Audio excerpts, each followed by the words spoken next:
Hi, Carm. I'm so happy to be here today, Hello and happy Friday. Friday. It's wonderful to come together again to have our Let's Be Real conversation.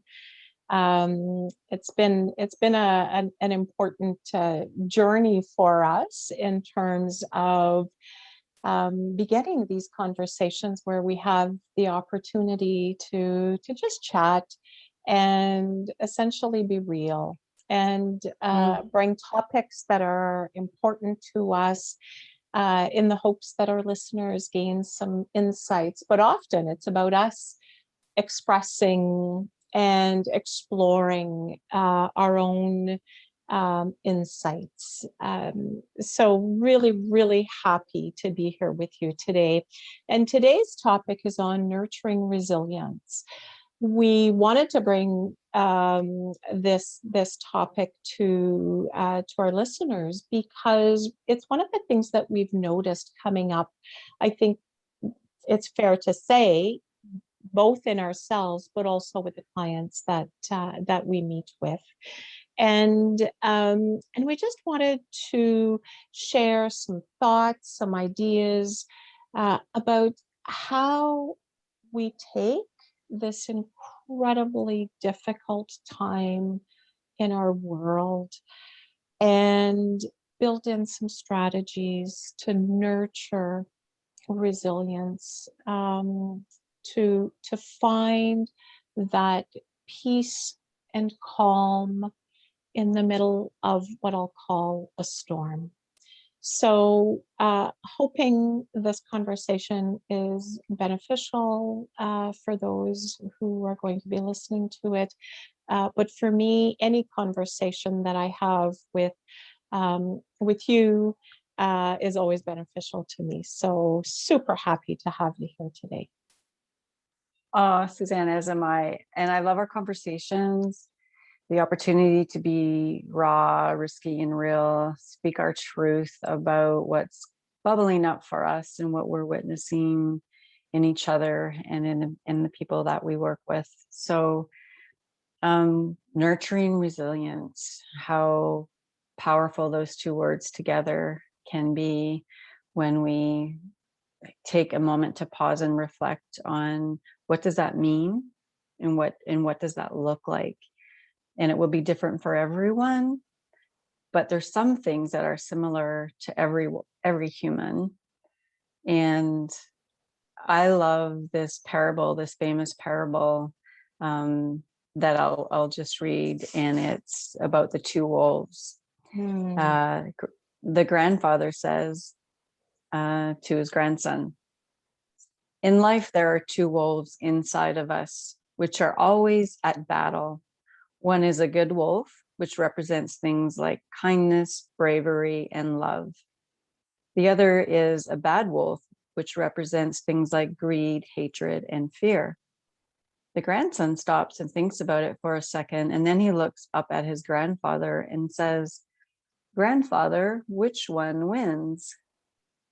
The grandfather replies, "The one you feed." Hmm. And that speaks to me in terms of nurturing resiliency, because that's so true. I often visualize those two wolves, on our shoulders. And because we all are kind of hardwired to have that negative bias. And so the all or nothing thinking, negative, and it's easy to get in our heads with those stories in times like this when we're in isolation, etc., and we feel like we don't have control over much. But in actuality, when we stop and reflect, we do. We can grow, the positive wolf, for sure. And that positive wolf to me is all the things that it create our resiliency, those words that encompass the parts of us that are resilient, that we can grow with intention, right? And the right kind of nourishment. Yeah. Love that, Carm. And I think what it speaks to for me is rather than looking um, externally, I loved the way that you talked about, we do have some control. We don't control anything that's happening in our world on the outside, but oh my gosh, we have control over what happens inside of us. And that's where the power is. And that's where on any given in any given moment, we can say there's, you know, some of those, those, I'll say either, emotions or thoughts that may Yeah. lead us down a path that feeds, that can feed on that, or there's the other road, there's the other path, right? So Yeah. we do in any given moment, we can say, do I choose fear? Do I choose love? Do Mm. I choose, do I choose to feel sorry for myself, or do I choose to be empowered? And I just want to add the caveat that it's not always that simple, right? Because Yeah. It's not, we yeah. it's not a matter of it being simple. It's not even a matter of it being natural in some ways. Not at all. But what's exciting and positive is the brain research. The latest brain research clearly shows us that the neuroplasticity, or it's like our brain is Play-Doh, so we can change it. There's many strategies we can talk about on how to do that, but in terms of resiliency, it takes practice and growing and cultivating. But the first thing we need to do is decide, because what is resiliency? First of all, it's the ability to get through tough stuff, right? Yeah, Mm-hmm. And absolutely. one of my yoga leaders on the Peloton app that I do, I at the end of every workout, he says, "Inhale the good shit, exhale the bullshit." I love it. I and, and so Yeah, it's kind of, how do we do that, right? Mm-hmm. exactly. And I love the way that you described what resiliency is, right? Because it's the process of adapting well in the face of adversity. So, Mm-hmm. and we face adversity all of the time, but how do we adapt to it? Right? Mm-hmm. And we can take, we can sort of give in to the adversity, or we can begin practicing ways that actually assist us and actually begin to reshape the brain. I always describe, the brain as sort of the path. There's a clearly laid out path in the forest, and that's the way that we've always operated. It's what we know.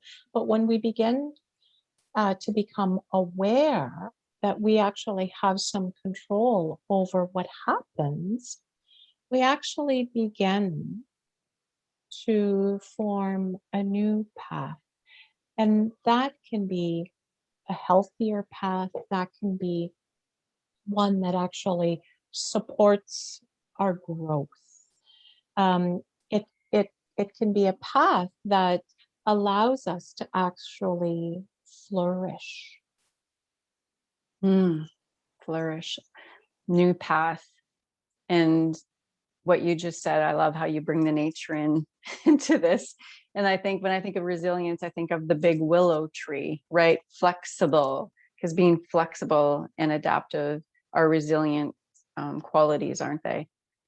So the willow tree is resilient, it's flexible compared to the oak tree in that forest that's pretty firm and rigid, right? So I think first of all, we have to identify what we want to grow within ourselves. Like, so be aware of what quality it is, whether it's more patience, more kindness, more compassion. Um, there's a lot of words that I link to resilience, and we all probably have different words that we link to resilience. Maybe it's determination, but find your words and focus on that so that you have intention. right? And then the second part is practicing. So setting yourself up to make those new pathways that you just talked about. That's important because that takes practice. So it's like going for a hike in the woods. You need to bring things with you, right? Like your backpack is going to be full of the things that you need. And so when we practice, we need to have those things that are going to help us change. So it's action. Mm-hmm. Absolutely, And Karen. yeah, and so having those experiences is important. What do I want to change? Two, have the experiences, and three, really feel them when they happen, like in your body, that embodiment of sensing when, okay, I was more patient there, or I was more self-compassionate there, like really sensing it. And that's how we kind of create those new pathways in our brain, the new path in the forest. And so that's how we kind of just learn to grow and change as one way. You're describing celebrating those accomplishments as, Yeah. as small as we perceive them to be. It's such an important step in building the new neural pathways, in Mm. recognizing that, yeah, I was a little bit more patient that time. So and I love the way that you describe it, Carm, because we do get tied to, very often we're tied to an all or nothing mindset, and Mm. we imagine that, you know, I am either resilient or I'm not resilient, or I'm either this way or I'm not that way. Or if I decide to change something, then I'm going to wake up tomorrow morning and it'll be a different way. And then when I wake up the next day and it's not that way, then we're disappointed. And I think it's important to mention that that is not reality.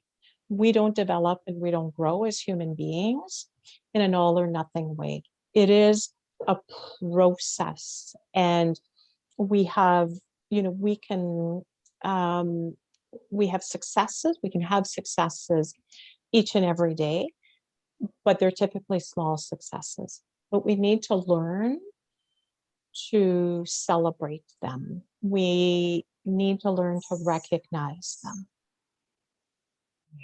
Recognize them, celebrate them. Yeah, and what's coming up for me as you're talking about it, that all or nothing thinking is also the perfectionism trap, right? Because if we think if I have to have an hour to go to the gym every day, or there's no point in going. So what happens is you don't go if you don't have enough time. And so that all or nothing thinking leads to, I'm just not going to do it Yeah. because it's not good enough. It's not going to be perfect enough. And so what I do know is a little bit of something is better than a whole lot of nothing. I So love it. I we love it. we have to let go. We have to let go of that all or nothing thinking and that perfectionism trap too, because changes take place most often in tiny steps rather than big leaps and bounds. And that applies to the little baby steps we take every day. And if you can do some strength training for 20 minutes, that's better than none at all. Or two Right? minutes, or 2 minutes. Yeah. Yeah. Mm-hmm. And that's absolutely key to me, because and when you were talking, I was thinking of the notion of, meditation. So many people stop or don't even start meditation because we have the perception that, oh, you need to sit in complete silence for an hour every day, and if you can't do that, then you're just not a good meditator. There are some extremely powerful 1 minute meditations. 1 minute, right? So that is such an important piece of it, is doing those little things. The other thing that was coming to mind, Carm, when you were talking, was, to me, you were describing compassion. When we celebrate, and when we honor, and when we recognize those small things that we do, whether it's 2 minutes or whether it's 20 minutes, or whether it's having a little bit more patience, or it doesn't matter what it is. It's bringing that element of compassion towards, of self-compassion. And one of the things, and I think it's Rick Hansen in his book called Resilient, that speaks to the notion that it is far easier to build, or one of the components of building resiliency is to have compassion. So we are more likely to be more resilient beings if we're able to be self-compassionate. And self-compassion is something that you and I have talked about so many times, and something that we really, really, really believe in. And I know that we certainly work on practicing it ourselves, but also we talk to clients about it because we understand that self-compassion is really, really important. So for me, again, it's not about, you're either resilient or you're not resilient. There's a spectrum, and it's something that you can develop over time, and it changes over time. We've talked about some of the some practicing various levels of resilience. Yeah. You can grow your resilience. You can nurture your resilience. I think it's also Rick Hansen who talks about genetically one third of our traits are inherited. So that means 2/3 we can change, we can create, we can, really heal, right? And so that's really empowering to know that we can. How often do we hear, that's just the way I am, or that's just one of my personality traits, I am just this way. Okay, but do you want to stay that way? That particular trait, for example, I'm stubborn, because I can be, for example. So you can change by creating those practices, whatever kind of practice that lights you up, engage in whatever's going to shift your states and traits. It's very possible. We have the brain research, thanks to Rick and in that book, Resiliency, and a few other neuroscience research papers, right? The brain is like Play-Doh, and that's really exciting. And that's different than what we've always thought, right? And I think it's a really important point to emphasize, because I grew up hearing, well, that's the way that I am. And if you're this way, and even in school, it was okay, well, you are the way that you are. But we know now that we can shift so many things in ourselves. And I like to use the word shift because it's a kinder word for me anyhow. When I hear it, it's kind. Just shifting a little bit. I don't have to get rid of a part of myself that I don't like, because we know that that's not how how we change. It's not compassionate. We can love all parts of ourselves, the good, the bad, because all parts are created to support us in some way or another. And that self-compassion is about loving all parts of ourselves and traits. But like I mentioned earlier, focus on the one that you would like to grow, shift, and it can be done with compassion and kindness, not with push away, push down, numb, dull, avoid. That doesn't help, right?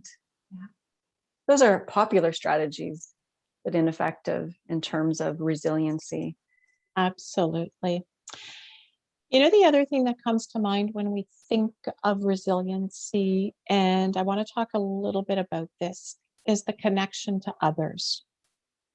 And I want to talk a little bit about it, especially because of what's happening in our world. We're less definitely less Mm. physically connected to Yeah. others, but sort of wanted to hear if you had any thoughts around the importance that of of that connection to others in building our resiliency. What do you think of that, Karen? You have any thoughts? Such a good inquiry, because we are wired for connection. We know that, biologically wired. It's so important to have that sense of belonging. And with restrictions put on everyone in many different ways the last year and then some, how do we create that connection? We have to get creative with that. Look at us today on Zoom. We've been doing this for over a year rather than around a table having our conversations and podcasts. And we're doing that with our families, right? I have 3 daughters in my town and 2 grandsons. I still don't get to have them in my house right now. The same with you and your 3 sons. And everyone listening or viewing this right now has the same story to tell. We're in a really difficult and interesting way in terms of having those important connections. And that is a part of our resiliency, that sense of connection and belonging. It's intertwined, right? And so I think it's so important to be creative. And you can, like, for example, last night, I read my 4-year-old grandson a bedtime story over the phone, right? And he loved it. Like, he was like, read Aaron's Hair, Grandma, and he picked the books because he remembers all the books that are here. And he got to show me a couple little figurines that he tore apart and put back together. And he's like, hide your eyes. Okay, now look. So I would have much rather have been doing that in person, but we can't right now. But we're still being creative and we're still connecting. So that's important. And that warmth and love that you get from connecting with others is like your vaccination, resilient vaccination, isn't it? Mm-hmm. Such a beautiful example, Karen, because that's adaptability, isn't it? You would have much preferred, I'll say, to have him at your house to read him the bedtime story and to give him a big hug, but it's not possible. And that's the adversity, right? So the adaptability comes in finding another way of doing it and in finding joy and calm in doing it in that new way. And we know that, new things are not typically comfortable for many human beings, and change is difficult. But what you just described is such a beautiful example of maintaining the connectedness, but also adapting to your new reality. And here And if was I yeah, go ahead. and if I just reflect on the the 2 wolves, right? Because I've listened to both wolves, as we all do as humans. And so the one wolf, the negativity, saying like, oh, this really sucks, this is horrible, like, just, pour a glass of wine, watch some TV, just numb out. And then, I don't have that connection to perhaps my grandson, right? So the positive wolf is saying, get creative, you can do this, you can do that, which is what I just explained. So we all have that choice, don't we? We get to a choice point, and it's like, which one do I want to grow? That's resilience. How do I grow my resilience? It doesn't mean that I like it. It's that radical acceptance piece. I think that fits in here too. It doesn't mean that I love this. It doesn't even mean that I have to like this or that I agree with this. It just means it is what it is right now. What can I control? What, yes.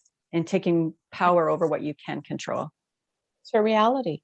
It's a reality, and we've talked about this before, that suffering exists in not accepting. the reality that's in front of us. Yeah. Mhm. The notion of connectedness, and our, the connection to others, we know how absolutely important it is to have support in our lives, and know how critical it is as, individuals, as a race, um, to Mhm. create those links, right? Um, Yeah. so so again, we're having to adapt to doing things over video, or not, seeing the people that we love, or even, meeting people downtown, because we're not, you know, going out much these days. Um, but, hopefully, our listeners are thinking about, um, but is there one thing that I can do today to create that sense of connectedness with someone, right? And even if it's just a small thing. I've got, this is an example of, I'm connecting with people from work after work next week, and we're just going to spend a little bit of time just connecting as people, rather than, being in meetings on a day-to-day basis, right? So just doing Nice. something like that gets us out of the normal day-to-day, and gives us another depth of connectedness. And I think that's a really important key as well, is looking for, how do we engage in sort of that deeper sense of connection, um, when we're being, say, forced to stay away from each other. Mhm. Yeah, that's a really great example of the creativity. What can I control when I can't control so many things? What can I control in terms of nourishing resilience? And there was an interesting article that you pointed out to me earlier this week. And it was called Languishing. And I think this can weave into this conversation very easily, because that article was about, there's two extremes of joy and sadness. And many people today, they're not depressed, they're not happy, but they're somewhere in the middle on that grid. And the term is called languishing. Can you tell me more about that? Yeah, I loved that article, and it really resonated with me, because I had been texting, um, a family member of mine, and I said, "How are you doing?" And she said, "I'm okay." And she said, "Well, how are you?" And I said, "I'm okay." And that was it. Like, it wasn't this, "Oh my gosh, I'm struggling," or, "Oh my gosh, my life is incredible." Both of us were just okay, sort of that blah feeling, that blah sense. And then I came across the article that talked about that space in the middle between, the flourish, the depression and the Flourish. flourishing. Yeah. And so many of us right now are in that languishing state where, we just don't have the motivation, the drive. There's really nothing terrible happening, but there's nothing great happening. We're But it in, was so nice to put a word to that feeling, because I think so many of us are absolutely there. We're not flourishing, we're not our best, but we're not like super depressed either. So yeah, that languishing is, it's a word that you could say, oh, I really resonate there. Or that's, I feel like I'm there. So it exactly.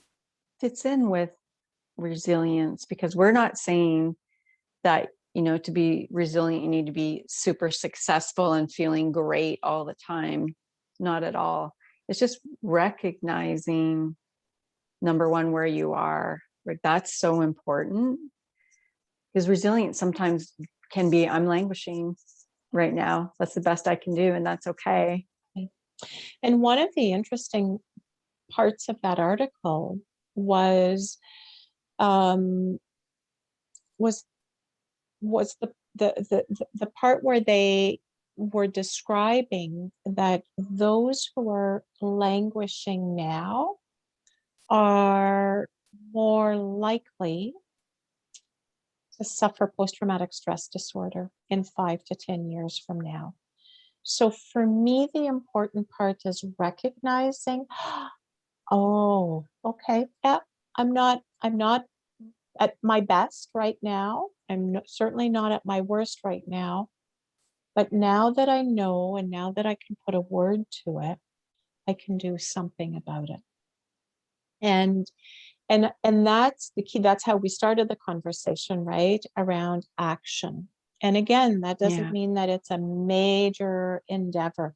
And so one of in recognizing that, yeah, maybe things are a little blah. One of the things that I've decided to do is to pick an activity, just a really small activity that lights me up.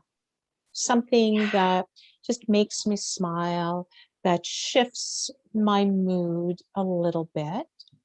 And I did that, I did that last weekend, just a couple of hours. I'm going to do it again this weekend. Creativity. Yeah, so Creativity, important. right? So Your important. beautiful soaps. I Yeah, your so, beautiful soap making. Yeah, just yeah. yeah. Just those little things, right? And what I noticed, so if we go back to when we were talking about celebrating, what I noticed was I was just laughing a little bit more. And I've just Yeah. naturally felt a little bit lighter. And what I did is I just played with color. I just played with, things that bring me joy. And I was creative. And so it was a small thing. Took just a little bit of time on a weekend, but it brought me joy in a time when, the overall feeling was blah. And we've talked a little bit about this, Carm, where we're just noticing, especially over the last 6 weeks, everybody coming Yeah. into us is Yeah. talking about how they're struggling through, this uh, latest lockdown. Almost, Yeah. we're over a year into COVID. So I think for us today, for me anyhow, the message is um, we we can build resiliency. Resiliency is a spectrum. Resiliency is about adaptability. Over in facing adversity, that we have control over some of the things that we can do, and little steps create help recreate our brains and develop new pathways in our brains. Mhm. Flow. I think of flow when I think of resiliency, and what a great way to explain it, Suzanne. We can create what we can create in terms of let go of what we can't control and focus on nurturing what we can control.